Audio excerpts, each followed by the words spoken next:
Ready start. सभापति महोदय, मुझे संसार भर से आए हुए प्रतिष्ठित न्यायशास्त्रियों के इस सम्मेलन में शामिल होकर बड़ी प्रसन्नता हो रही है।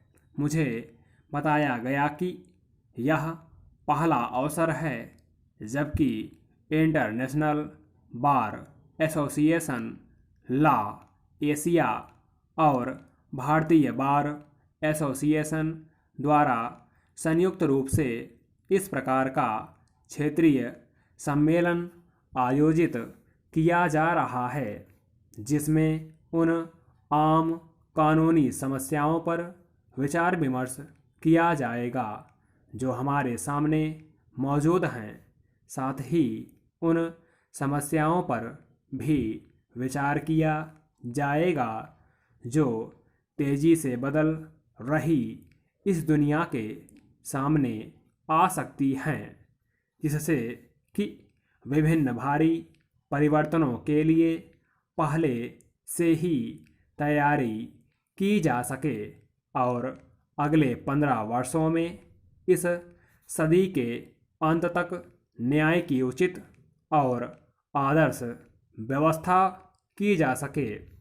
मुझे खुशी है कि इस सम्मेलन में ऐसे लोगों को जिन्हें सुविधाएं हासिल नहीं हैं, खास तौर से स्त्रियों को कानूनी सहायता दिए जाने के बहुत ही महत्वपूर्ण विषय पर भी चर्चा होगी।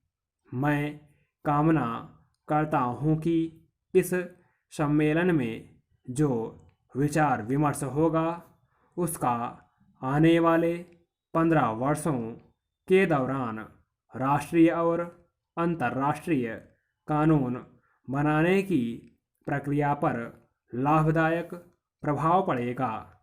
प्राचीन काल से ही भारत में कानून को निहायत सम्मान की दृष्टि से देखा जाता रहा है।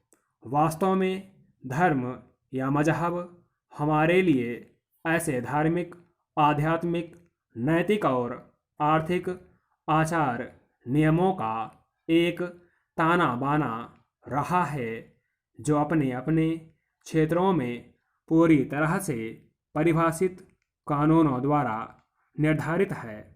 इन कानूनों का पालन पूरी मानसिक, शारीरिक और आध्यात्मिक ईमानदारी के साथ करना होता है। कानून के निष्ठापूर्वक पालन के कारण ही हमारी सभ्यता और संस्कृति सदियों से राजनीतिक उथल-पुथल और विदेशी हमलों के बावजूद न केवल जीवित ही रही है, बल्कि इसने एशिया के दूसरे देशों के लोगों को भी प्रभावित किया है और मानव चिंतन के विकास में योगदान दिया है। पाषाण काल से लेकर आज के निहायत की औद्योगिक वातावरण तक समाज की प्रगति के साथ साथ कानून की धारा में भी भारी परिवर्तन हुए हैं।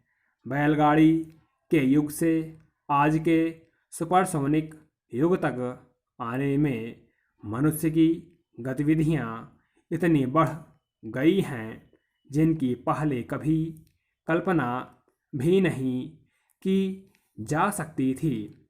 इन बदली हुई परिस्थितियों के लिए सामाजिक अनुशासन की बिल्कुल ही नई व्यवस्था की ज़रूरत है।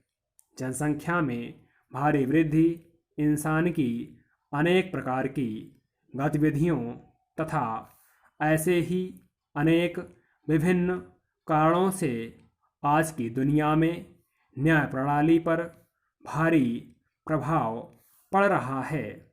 जो कानून पहले बनाए गए थे और जो न्याय व्यवस्था एक निश्चित सामाजिक प्रणाली को लेकर तैयार की गई थी, वह आज के इस ज़बरदस्त और अचानक परिवर्तन को देखते हुए बिल्कुल अपूर्ण साबित हो रही है।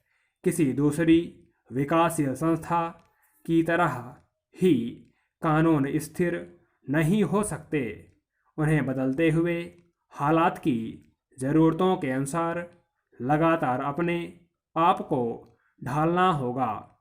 यह अनुमान लगाना संभव नहीं है कि भविष्य में कानून के क्षेत्र में आने वाली समस्याओं के क्या कानूनी हल निकाले जाएंगे। स्टॉप।